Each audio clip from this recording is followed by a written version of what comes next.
kind of need to fix these. Yeah.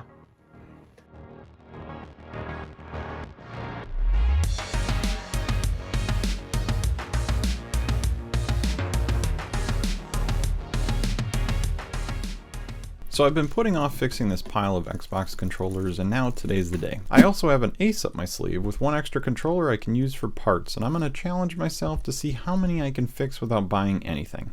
Let's do it. This first one is a gimme. The rat-chewed thumbsticks are nasty and just need to be swapped. If you want to see the full process of swapping thumbsticks on this one's sister controller, go to this video right here. Thankfully I have a pair of original thumbsticks from my spare parts controller that I got popped into place, and even though we still need to test it, I'm going to call this one fixed. This next one has a sticky back button. I know you can't feel it for yourself, but it's really spongy and doesn't click when you press it, almost like it doesn't have any response at all. Hopefully this one is fixed with some simple cleaning. Don't forget that when you take apart these controllers, you don't need to cut the label away to get at the hidden screw. Just find and peel up a corner, and when you're done, rub it back in place. It doesn't look like you've ever opened the controller most of the time when you're done too. The buttons still feel clicky on this one, so I think these are still good. Let's take apart the button fronts and see if they are dirty. Yep, that's the problem. I'm going to clean the socket and the button fronts with some IPA, and that should fix this issue.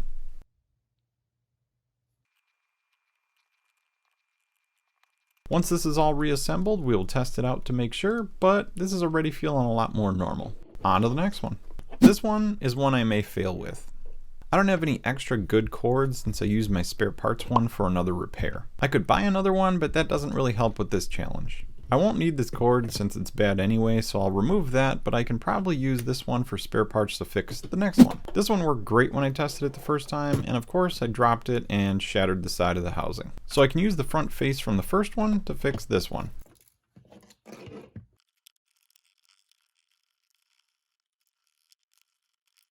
Since we aren't taking out the main board, I'll need to make sure all the broken plastic housing parts have been removed fully. The board and all its electronic parts still look good though. I really didn't drop this from very high, and I'm surprised at how much damage was done to the housing from such a short fall. We will need to remove these extra broken plastic parts to get the faceplate on though.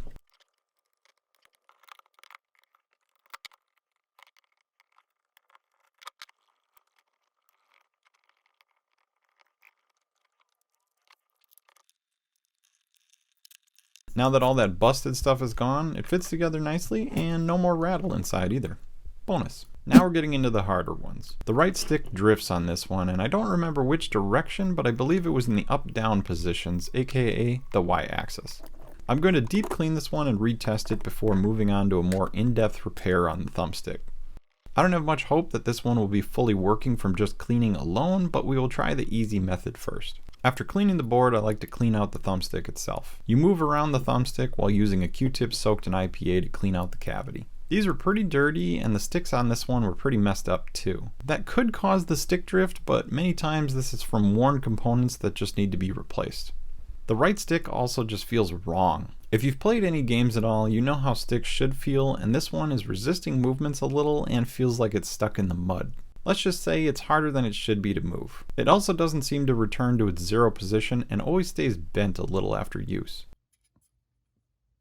I'm barely touching it and it wiggles a lot too, which isn't a good sign. We will test it without thumbsticks in the housing to see if the drift is still there though.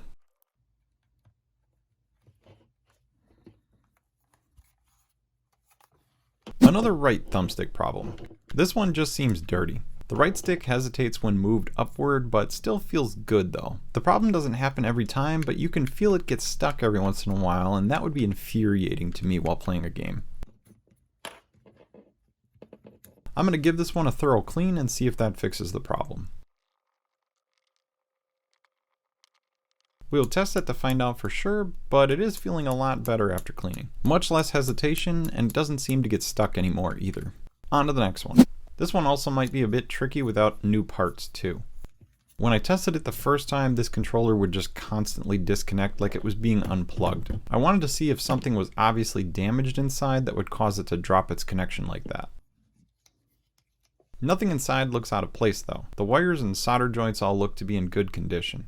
Let's inspect the cord for any damage and the plug end. cord is looking good and I don't feel any crushed spots in the wire either. But if it is disconnecting and reconnecting, I would guess it wouldn't be something you can see or feel easily. The plug-in looks like it should, but I'm going to give it a good clean anyway to see if that fixes it. I don't have much hope for this one since it probably has an unseen break somewhere inside of it and needs a new cord. But on to the testing. The only acceptable game to test Xbox controllers with is, of course, Halo. Alright, this is going to be a little difficult with one hand, but here we go. The sticky back button. So far, so good. The other functions work well, and the back button is also working well too. I'm calling this one good. Next up is the front housing swap. I don't see this one being bad since it was just a housing swap, but I did drop it and it could have messed something up inside. And it's looking good. It tested well, and I'm calling this one fixed. Next is another gimme, the green controller with the thumbstick swaps. I don't expect to have any issues with this one at all. And I would be right. This one is also good to go and fixed. Now we have the sticky in the up position right thumbstick controller. After trying to recreate the problem for a while, I couldn't get it to do it again, and I'm calling this one fixed. The disconnecting often controller. So far we're doing good. Maybe the cleaning helped? Nope, cleaning didn't help. I'm 99% sure a new cord will fix this one, but unfortunately I don't have a spare. I guess that will be something to add to the list of purchases and fix at a later date. This one is sadly not fixed. The drifting right stick. This one is also looking pretty good. I remember the drift being very noticeable. So maybe the clean... Nope, it's minor, but it's still doing it. Let's take this one back to the table and try the next fix. You need to be careful not to bend the sides of the thumbstick too much with this next fix, but sometimes the insides of these just need a bit more cleaning. Since the drift is in the y-axis, I'm going to take apart the right side of the stick. Use a small tool to pop this away from the metal housing, but don't bend it too far since it is soldered onto the board. Inside you'll find a small disc attached to a plastic holder. This and the inside can be cleaned with some IPA.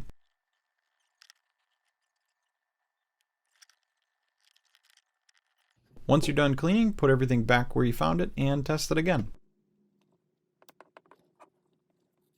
I'm going to add some new thumbstick tops to this one so it's easier to see if it drifts during testing. I know it's a few new parts, but I already had them and technically, since I paid for them years ago, they are free now, right?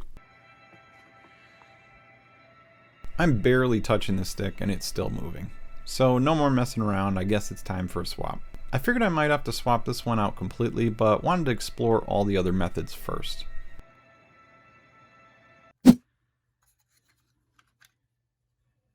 As you can see, this is how thumbsticks should look. Straight and not able to wiggle around either.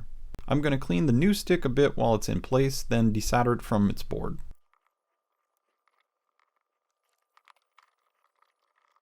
Each stick has a total of 14 solder points to desolder. It's a bit of a pain, but just go one by one and you'll get it removed in no time.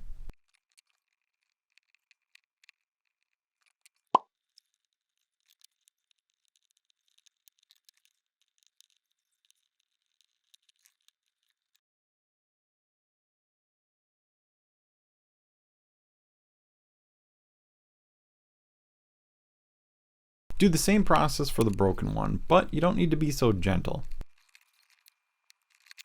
Once the bulk of the solder has been removed from each joint, I cut down each of the legs so they can be pulled through easier. Sometimes small bits of solder will stay attached to these legs and it makes it difficult to remove. Clean up the board before install and you should be all ready. But first, let's take apart the old thumbstick to see what's inside.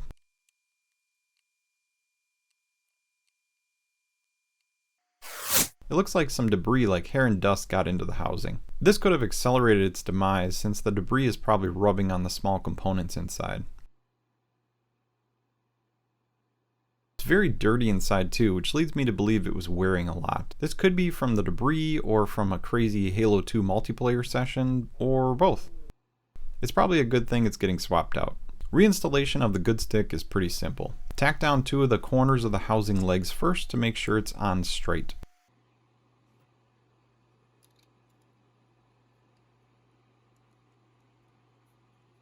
Then just fill in the rest of the pads.